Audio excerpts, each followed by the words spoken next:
Guys, magluluto ang aking sweetheart ng sinigang na bangus. Okay. So, ayan. Sinigang na bangus. So, ayun. Sarap niyan.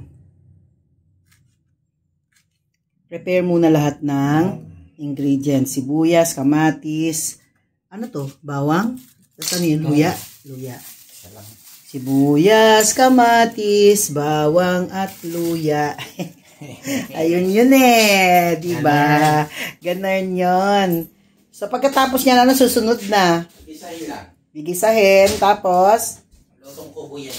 Lutong kubo. Bahay kubo. Gigisahin bago isigang? Piprituhin ba yung isda? Gigisahin lang. Tapos pagka nagisa, lagyan na ng sabaw. Ah, yung isda hindi naman prito. Ha? Hindi siya pinrito. Hindi siya prito. Ito po yung ating okra. Tapos yung bangus po na ilalagay mamaya. So, pagkatapos pong magisa ng mga ingredients natin, yung kaldero. Yan, nalagay na po yung isda, tapos mga gulay na po. So, meron tayong kangkong, labanos, and ano tong isa? Ano to? Ay, ano to? Sibuyas? Dahon ng sibuyas. Wow, ang dami naman. Mga paeklat. So, ilalagay na po doon.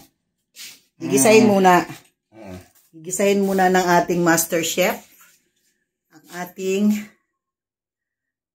ating